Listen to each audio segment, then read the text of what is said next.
बिस्मिल्लाहिर्रहमानिर्रहीम। अस्सलाम वालेकुम। मैं हूं मिस है और आज हम दोबारा से कुछ कॉन्सेप्ट्स करेंगे मैथ के बारे में, क्योंकि स्टूडेंट्स को बहुत ज़्यादा ये मसला होता है कि वो मैथ तो पढ़ते हैं लेकिन उन्हें बेसिक कॉन्सेप्ट्स नहीं आते कि अगर फ्रैक्शन में वैल्यूज़ आ रही है तो उनको सॉल्व कैसे करना है विदाउट कैलकुलेटर। तो वो चीज़ मैं आज आपको बताऊँगी। उसके अलावा कितने टाइप ऑफ फ्रैक्शंस मौजूद हैं हमारे पास, या हम अगर डिविजन्स करते हैं तो वो कैसे करते हैं, क्वोशिएंट, रिमाइंडर, ये सब चीज़ें क्या होती हैं। आज इस लेक्चर में आपको मैं ये डिस्कस करूँगी। अच्छा, आज हम पढ़ेंगे टाइप्स ऑफ फ्रैक्शन की। फ्रैक्शन की कितनी टाइप्स होती है आपके मैथ के अंदर। डिफरेंट टाइप के फ्रैक्शन ये होते हैं। देखने में तो आपको लग रहा होता है कि सिर्फ फ्रैक्शन है, यानी कि आप लोगों के माइंड में ये होता है कि जी अगर एक वैल्यू ऊपर लिखिए एक वैल्यू नीचे लिखिए तो यही फ्रैक्शन है। लेकिन फ्रैक्शन सिर्फ यही नहीं होता। फ्रैक्शन की हमारे पास 3 टाइप्स होती हैं। एक होता है प्रॉपर फ्रैक्शन, एक होता है इम्प्रॉपर फ्रैक्शन, एक होता है मिक्स फ्रैक्शन। प्रॉपर फ्रैक्शन के अंदर क्या होता है, हमारे पास जो ऊपर जो न्यूमरेटर होता है उसकी वैल्यू स्मॉल होती है और डिनोमिनेटर की वैल्यू लार्ज होती है। ऐसी चीज़ को यानी कि अपर स्मॉल और लोअर जो आपकी वैल्यू है वो लार्ज हो, तो ऐसे फ्रैक्शन को हम कहते हैं प्रॉपर फ्रैक्शन। इसके अलावा इम्प्रॉपर फ्रैक्शन वो होते हैं जिसके अंदर हमारे पास जो न्यूमरेटर होता है उसकी वैल्यू लार्ज होती है और डिनोमिनेटर की वैल्यू स्मॉल होती है। या तो ये लार्ज और स्मॉल हो सकती है या फिर दोनों ही इक्वल हो सकती है। फॉर एग्जाम्पल 5/5, यहाँ पर दोनों वैल्यूज क्या हैं, एक दूसरे के इक्वल हैं। अब हमारे पास थर्ड टाइप आती है मिक्स फ्रैक्शन की। मिक्स फ्रैक्शन में आपको कई बार कुछ इस तरह की टर्म देखने को मिली होगी। ऐसी टर्म का क्या मकसद है कि ये हमारे पास कहलाते हैं मिक्स फ्रैक्शन। इनको सॉल्व करने का तरीका थोड़ा सा डिफरेंट होता है। आपको इसमें क्या करना होता है कि जो आपके पास डिनोमिनेटर होता है उसको इस वैल्यू के साथ आप मल्टीप्लाई करवाते हैं और मल्टीप्लाई करवाने के बाद इस वैल्यू के साथ आप इसको ऐड करवाते हैं।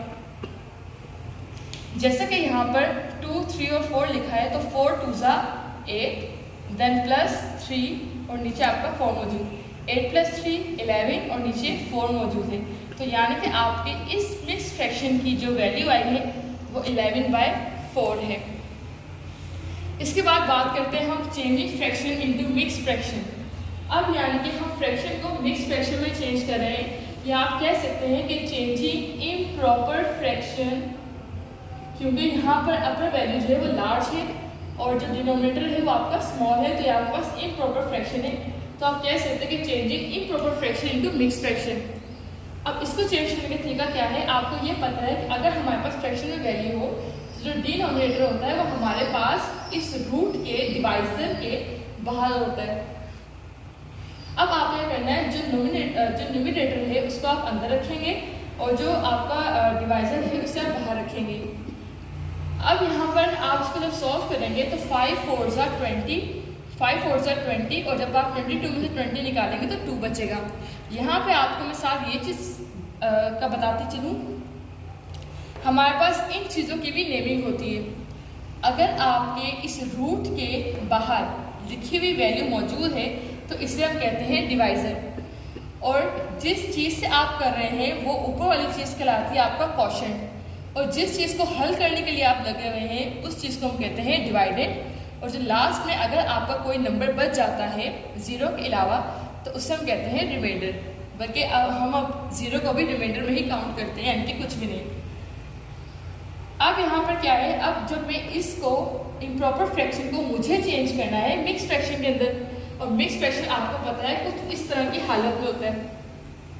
अब जब मैंने इसको इम्प्रॉपर फ्रैक्शन को मैंने सॉल्व किया तो सॉल्व करने के बाद मैंने क्या किया यहाँ पर कि हम यहाँ लिखेंगे क्वोशिएंट की वैल्यू को, यहाँ हम लिखेंगे डिवाइजर की वैल्यू को और ऊपर हम लिखेंगे रिमाइंडर। ये बात आपको याद रखनी है कि हम यहाँ पर लिखते हैं क्वोशिएंट, यहाँ लिखते हैं रिमाइंडर और यहाँ लिखते हैं हम डिवाइजर, यानी कि QRD।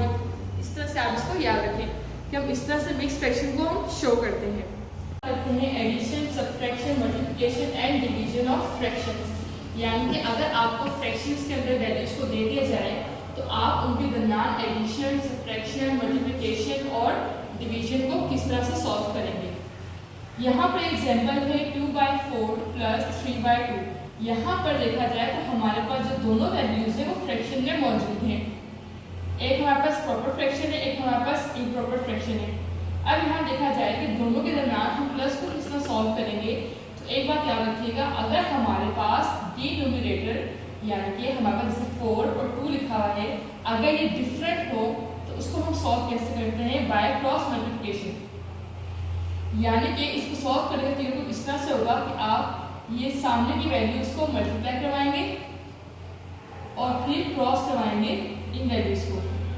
यानी कि 4 2 8, 2 2 4, प्लस का साइन क्योंकि हम यहाँ पे एडिशन कर रहे हैं, 4 3 12। अब इसे मजीद सॉल्व करें, 12 और 4 16 और नीचे आएगा आपका 8। ये आपने सॉल्व कर लिया इस पूरे फ्रैक्शन को एडिशन के अंदर। ये तरीका तब इस्तेमाल करेंगे जब नीचे डिनोमिनेटर जो है हमारे पास वो डिफरेंट मौजूद हो। इस तरह हमारे पास नेक्स्ट एग्जांपल है, इसके अंदर भी दोनों फ्रैक्शन ही मौजूद हैं, दोनों के दरमियान हमारे पास एडिशन हो रही है। अब यहाँ पर देखने की चीज़ क्या है कि दोनों का जो डिनोमिनेटर होता है वो दोनों का सेम है, यानी कि जो लोअर वैल्यूज हैं फ्रैक्शन में वो यहाँ भी 4 है, यहाँ भी 4 है। तो अगर ऐसा केस आ जाए तो ऐसे केस में हम क्या करते हैं, हम दोनों में से एक नंबर ले लेते हैं, मतलब कि दोनों को मिलाकर 1 लिख लेते हैं हम लोग। जैसे यहाँ पर मैंने दोनों 4 को छोड़कर मैंने एक 4 लिख दिया। अब क्या होगा, जब यहाँ से आपने सिर्फ 4 लिख दिया तो अब जो ऊपर की सेम मतलब जो भी वैल्यूज होंगी ऊपर की उनको आप स्ट्रेट अवे सामने सामने लिख देंगे, एक दूसरे के साथ प्लस कर देंगे उन्हें, तो आपके पास आंसर आ जाएगा। और एक चीज़ याद रखिएगा कि मैंने तो यहाँ पर आंसर्स को छोड़ दिया है, यानी कि स्टॉप कर दिया। अगर आप चाहें तो आप इसको मजीद 2 के टेबल से सॉल्व कर सकते हैं, 8 के टेबल से भी सॉल्व कर सकते हैं और उसको आप 4 से भी सॉल्व करके अपना आंसर दे सकते हैं, यानी कि आपका आंसर आएगा 1। अब हम बात करते हैं यहाँ पर अगर हमारे पास सब्ट्रैक्शन में आ जाए। अगर सब्ट्रैक्शन में आता है तो यहाँ भी हम सबसे पहली चीज़ ये देखते हैं कि हमारे पास जो डिनोमिनेटर है वो हमारे पास क्या है। अगर डिफरेंट है तो सेम जिससे हमने एडिशन का सॉल्व किया था सेम उस तरीके से इसको हम सॉल्व करेंगे। यानी कि 4 2 8, 2 2 4, 4 3 12। और बीच में साइन डिपेंड करता है कि आपको सवाल में क्या दी है। हमें यहाँ पर सब्ट्रैक्शन दी गई है, इसलिए हम यहाँ पर माइनस का साइन लगाकर इसको सॉल्व करेंगे।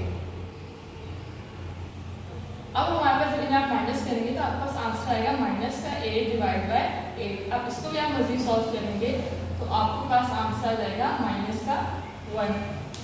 नेक्स्ट एग्जांपल में देखिए हमारे पास अब जो नेक्स्ट एग्जांपल है उसके अंदर जो डिनोमिनेटर है हमारे पास वो दोनों सेम है। तो सेम होने की वजह से हम एक बार लिख लेंगे और सेम ऊपर की जो वैल्यूज है उनको वैसे ही नीचे उतार लेंगे। अब 2 में से आप 3 को माइनस करें तो हमारे पास माइनस का 1 बचता है और डिवाइड में 2 मौजूद है, तो यानी कि आपका आंसर माइनस का 0.5 आएगा। अब बात करते हैं मल्टीप्लिकेशन की। अगर आपको मल्टीप्लिकेशन में दे दिया जाए तो इसको सॉल्व करना तो सबसे ज़्यादा आसान है। यानी कि मल्टीप्लिकेशन जब भी आता है तो आपको कुछ नहीं करना, आपको स्ट्रेट अवे दोनों सामने की वैल्यूज़ को आपस में मल्टीप्लाई करना है। जैसे कि 5 4 20 और 2 8 16।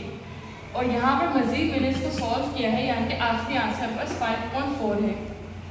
नेक्स्ट हमारे पास है डिवीजन की एग्जांपल कि अगर आपको डिवीजन दे दिया जाए फ्रैक्शन के अंदर तो आप क्या करेंगे, आप डिवीजन को चेंज कर देंगे मल्टीप्लिकेशन के अंदर। और ऐसा कैसे होता है कि आप जो डिनोमिनेटर है इसको न्यूमिनेटर में ले जाएं और ऊपर की वैल्यू को आप नीचे ले आएँ। यानी कि 8 यहाँ पर ऊपर चला गया और 4 यहाँ पर नीचे आ गया।